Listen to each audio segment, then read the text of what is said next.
Jama'a assalamu alaikum, barkanmu da warhaka, barkanmu da sake saduwa da ku a cikin wannan tasha namu na Victory Hausa TV wanda ke kawo muku al'amura na yau da kullum wanda suka shafi rayuwar Bahaushe.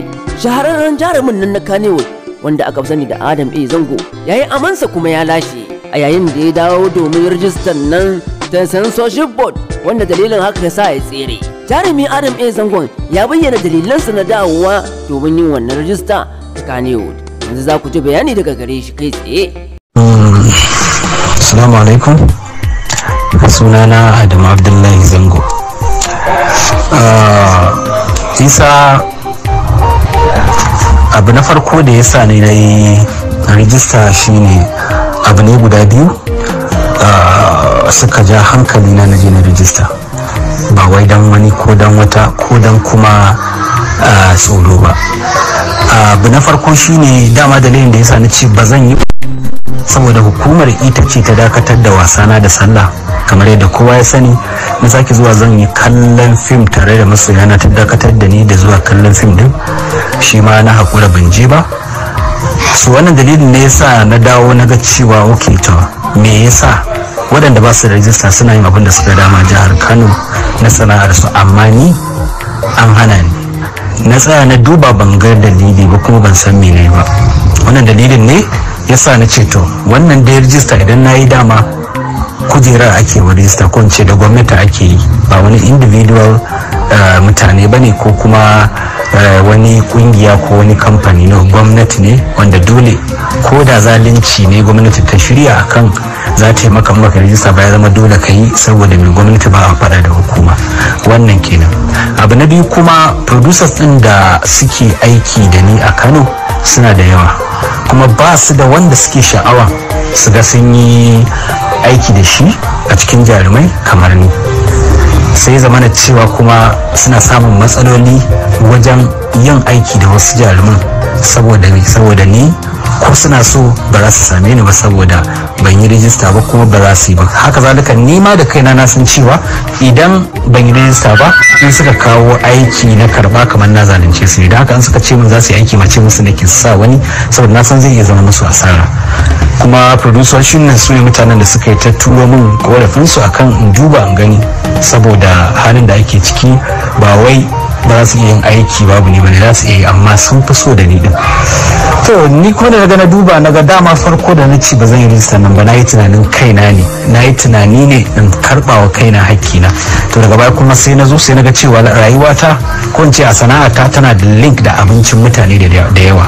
Shine irin producers din nan da mawaka da masu sai da fina-finan, kai har masu kalla ko wanda in babu ni a cikin fim ma ba su kalla ba, kamar na tauye musu hakkinsu ne. Da haka wannan dalilin yasa na ce to bari in je in yi rijista. Na farko na yi idan producers da in kallo da suka damu daga samun tunanin, saboda fina-finan sun yi karanci wajen fitowa da kuma yi.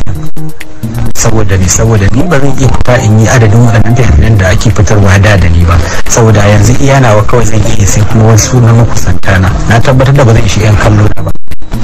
Don haka wannan producers da suka damu ya kamata in duba su, saboda me ba dan kai na kaɗai nake sa ba. Wannan ke ta biyu. Kuma shine idan na yi rijista da censorship board ba shi yake nufi na dawo Kannywood ba.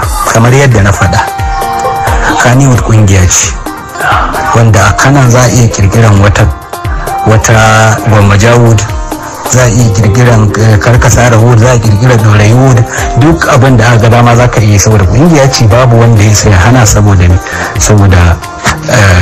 constitution ɗin ƙasa ya ba da dama. Da haka Kannywood kungiya ce mai zaman kanta wanda aka raɗawa harkar fim a Kano suna da ita. Saboda in ka duba za ka ga yan ce Kannywood, Kanowood kenan. So idan Kaduna su iya buɗe, kowa za su iya buɗe. Da haka ni dan fim ne kamar da na faɗa, har yanzu mai zaman kansa. Idan ka ga na dawo cikin Kannywood na ɗauki wannan sunan kamar da na faɗa a baya, to abinda ake yi min na cin mutunci in na fita ne magana ban da haƙuri, in na fita na ce kaza na cika korafi, in na fita kaza in ce na cika ji da kai, na cika girman kai, na cika alfahari. Waɗannan maganganun duk da nake yi saboda kare kaina na daina yin su. don haka ba kuma zan ci gaba da zama a wurin da idan aka ci mutunci na ba zan kasa daukar mataki saboda albarkacin kungiyar mu ɗaya kuma akwai shugabanci. Amma yanzu na tabbatar da cewa duk wanda ya ci mutunci na, yaro ko babba ko ma waye a cikin masana'antar amma kasar baki ɗaya, zan iya daukar mataki don kankin kaina saboda bana cikin wannan kungiyar. Da haka sai dai kaga ina rigima da shi kungiyar ta shiga masa, amma ni idan za a ci mutunci na, za a bata suna, za a faɗa abin da ga dama, babu wani babba a cikin shugabannin kungiyar ko wani da zai shiga kaji ya ce abin da ake wa Adamu bai dace ba, tunda har yayi magana ya ce kaza ne ake yi masa, kaza da ana wulakanta shi, ana zagin su kuma ana zama lafiya. Ya kamata a duba saboda mai babba ne ko ba babba bane ni, amma ka duba irin gudunmuwar da na bayar a cikin masana'antar, to ya kamata a ci ina samun girma, saboda ni dai kamar yadda na faɗa babu wani mutum da zai fito babba ko karami ya ce Adamu Zango yana wulakanta shi ko yana cin mutuncinsa ko kuma Adamu Zango ba shi da kunya. To me yasa ba zan samu haka ba, tunda dai har su waɗanda suke yi min din ba za su daina ba, kuma ba za a iya ɗaukar mataki a kansu ba, sai in fita in bar wurin. In na bar gurin, in suka ci gaba da yi, zan iya ɗaukar mataki ba tare da na tsaya tunanin wai za a zo a sasanta ni da wani in na kama shi ko na kai shi kotu ko kuma na ɗauki mataki a kansa ba. Wannan shi ne dalili. Har yanzu ni dan fim ne mai zaman kansa, ba dan kungiyar Kannywood ba. Na yi rijista da gwamnati ne ba da Kannywood ba, kamar yadda wanda ke Lagos zai zo ya rijista da Kannywood kuma dan Lagos ne, dan Jos zai zo ya rijista da zai zo ya rijista da censorship board kuma dan Jos ne, dan Kaduna zai zo ya yi da censorship board kuma dan Kaduna ne, haka zalika ni ma dan Kaduna ne zo ne rijista da censorship board ba da Kannywood ba. Abokaina ko kuma yarana babu wanda mutum ɗaya da na kira na ce masa kada ka je ka yi rijista da censorship board, da wanda ke Kano da wanda ke Kaduna. Babu wanda na kira shi one on one na ce kada ka je ka yi rijista da censorship board. In akwai shi kuma haka kamar yadda na fito magana zai fito ya ce ni Adamu Zango ya kira ni ya ce kada yi rijista kuma gashi yanzu ya je ya yi. No, wannan duk abin da nake yi tun har zuwa yanzu ban taɓa kiran wasu na sa sun yi abin da bai dace ba ko kuma na sa sun yi ra'ayi na ni da baki ne an faɗa masa ra'ayinka ne. Idan Adamu da yake uban gidanka ko kuma abokinka bai yi nisa ba kai ka ce ba za ka yi ba, wannan ra'ayinka ne ba na Adamu Zango ba. In kai ba zan ce na rabu da kai ba ruwana da kai ba, in ba ka yi ba zan ce maka dan me yasa ba ka yi ba, saboda da kowanne na san matsayinsa a gurina.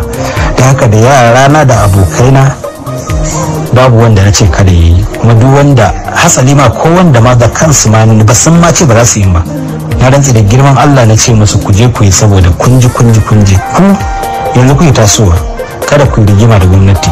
Ni ma gwamnati ta fi karfi na, ba wai rigima nake da ita ba, yanci ne nake karba, kuma wajen karban yanci ana mugun shan wahala da sacrifice kafin ka samu yancinka. Yanci na nake nema, ba rigima nake da gwamnati ba. Da haka ku je ku yi rijista, kuma sun je sun yi irin su zai pretty su Momi Gombe su Maryam Mina da shauransu dai, su Isa Feroz kan su waye duka ba wanda na bance je yi ba. Wasu kuma da suka ga ban yi ba sun tsaya ba su yi ba, amma na tabbatar da tunda yanzu na yi su ma su je su yi, ba wani matsala ba ne. Saboda haka ba ni da wani abu da zan iya ƙara faɗa akan wannan bayan wannan abin da ka ji na faɗa maka. Wannan kenan. Allah ka raba mu da aikin da na sani. Ya Allah ka yi mana tsari da wannan annoba ta COVID-19 wanda ta addabi duniya gabaki daya.